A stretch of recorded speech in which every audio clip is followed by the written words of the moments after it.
میں ضروری سمجھتا ہوں.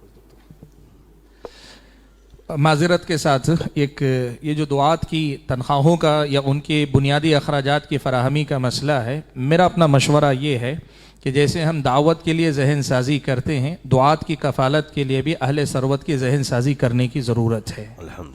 جیسے شیخ نے کہا، بہت اچھی بات کہی کہ جمعیت چونکہ وہ اوپر ہے اور ہر جگہ اہل ثروت کون ہے وہ جانتے ہیں، ہر علاقے کے اپنے علماء کی کفالت وہاں سے کروانے کے لیے تھوڑی سی محنت کرے تو بہت بڑا کام ہو سکتا ہے. پچھلے دنوں ایک خبر میری نظر سے گزری، اس کے بعد میں نے کچھ لکھنا چاہا تو بھی مجھے لگا لکھنا چاہیے، اور پھر دوسری طرف دیکھا تو کہا نہیں یہ نہیں لکھنا چاہیے، تو اسی تردد میں وقت نکل گیا. میں ایک سنا دیتا ہوں آپ کو مختصر. بنگلور کے اندر پچھلے دنوں ہفتہ 10 دن یا 15 دن پہلے کہیے کہ یہ جو صفائی کا عملہ ہوتا ہے نا، صفائی کرمچاری جن کو کہتے ہیں، صفائی کا عملہ، وہ احتجاج پہ بیٹھا بنگلور کے فریڈم پارک میں. ان کا احتجاج کیا ہے؟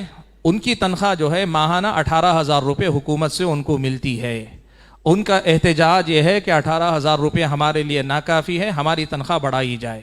بنگلور کے ایک مسلم ایم ایل اے ان کے ساتھ شریک ہوئے، اور شریک ہو کر انہوں نے کہا کہ مجھے جو ہے میرا اپنا مطالبہ یہ کہ حکومت ان کی تنخواہ ڈبل کرے، 18 کے بجائے 35-36 ہزار روپے ان کی تنخواہ دینی چاہیے. یہ خبر پڑھ کر مجھے بہت تکلیف ہوئی. کیوں ہوئی میں آپ کو بتاؤں گا تو آپ کو برا لگے گا، لیکن مجھے تھوڑا سا کہنے دیں یہ بات، میں بول دوں تو برا نہ مانے آپ.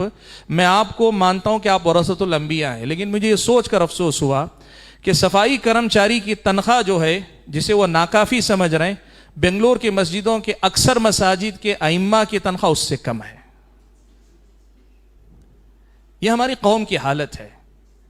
میں لکھنا چاہا اس پر، لیکن میرا دل نہیں مانا کہ میں ورثۃ الانبیاء کی ضروریات کو اجاگر کرنے کے لیے اتنے نچلی مثال کا استعمال کروں. میرا دل گوارا نہیں کہ میں اس لیے خاموش رہ گیا. ورنہ آپ سوچیں کہ آج بھی یہ جو دعات ہیں، اللہ ان کو جزائے خیر دے، ان کی قربانیوں کو دیکھ کے دل سے دعا تنہائیوں میں نکلتی ہے. 10,000 روپے، 12,000 روپے، 15,000 روپے میں تنخواہ پر جو ہے وہ آج زمینی سطح پہ اتر کے کام کر رہے ہیں. کچھ آسان کام نہیں کر رہے ہیں، وہ بڑی قربانیاں وہ دے رہے ہیں. اللہ کرے ہماری یہ آواز ان اہل ثروت تک پہنچے جو اپنے اپنے علاقے میں اثر و رسوخ رکھتے ہیں. تھوڑی سی آپ کی توجہ سے 20 دعات کے مسائل حل ہو سکتے ہیں. اور جو بھی علماء ہیں جن کی کسی بھی صاحب ثروت سے ذرے اچھے تعلقات ہیں، آپ اس پر محنت کیجئے کہ آپ کے اہل ثروت آپ کے علاقے کے علماء کی کفالت کرے. میں یہ بھی کہنا چاہوں گا، ہمارے اپنے دعات میں بہت گھومتا پھرتا ہوں نا، تو اکثر ہمارے علماء مجھ سے کہتے ہیں، کیا کہتے ہیں پتہ ہے؟ کہ آپ جیسے علماء جب باہر سے آتے ہیں تو آپ کی عزت ہوتی ہے، آپ کی قدر ہوتے ہیں، آپ کو کھلاتے ہیں، پلاتے ہیں، تحفے تحائف شال وول سب دیتے ہیں، لیکن علاقائی علماء کو نظر انداز کیا جاتا ہے. اور یہ بھی سچ ہے، میں جانتا ہوں یہ بات. میں آپ کو کہنا چاہتا ہوں، آپ کے اصل علماء آپ کے علماء جو آپ کی بستی میں ہیں.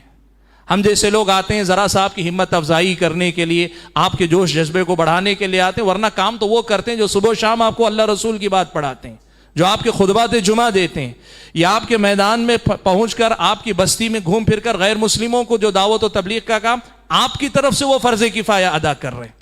آپ ان کی کفالت نہیں کر سکتے، ان کی ضرورتوں کو پورا نہیں کر سکتے. آپ اہل ثروت کی ذہن سازی کیجئے. آپ یقین کیجئے، ذرا نم ہو تو یہ مٹی بڑی زرخیز ہے ساقی. ذرا توجہ دلائیں، اہل ثروت یقیناً کام کر سکتے ہیں. تو اس میدان میں میں شیخ کی اس بات سے اتفاق کرتا ہوں کہ جمعیت کو اس میں پہل کرنی چاہیے اور علماء کو بھی اس میں پہل کرنی چاہیے.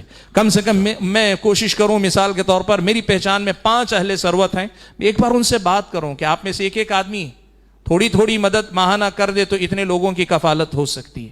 اس ملک کے اندر اسلامی نظام حکومت نہیں. اگر اسلامی نظام حکومت کہیں ہوتا تو حکومت ان سب چیزوں کی ذمہ دار ہو جاتی، بیت المال ان سب کا ذمہ دار ہو جاتا.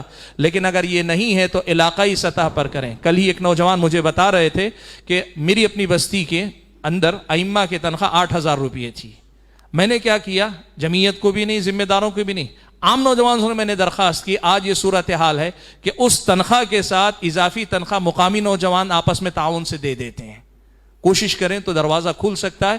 یہ واقعی سنگین مسئلہ ہے. میں آپ کو بتاؤں، یہی مسئلہ نہیں حل کرنے کی وجہ سے اہل حدیثوں میں راقیوں کا مسئلہ، پیسے لے کے رقیہ کرنے والوں کا مسئلہ بڑھتا جا رہا ہے. اور وہاں سے جو ہے توہم پرستی پھیل رہی ہے، بدعقیدگی پھیل رہی ہے، اور بسا اوقات اخلاق سے گری ہوئی حرکتوں کی بھی رپورٹیں آ رہی ہیں. آپ اگر اس مسئلے کو حل نہیں کریں گے، اس کا رد عمل قوم کو ہی جھیلنا پڑے گا. ہم کو اس کو سمجھنا چاہیے.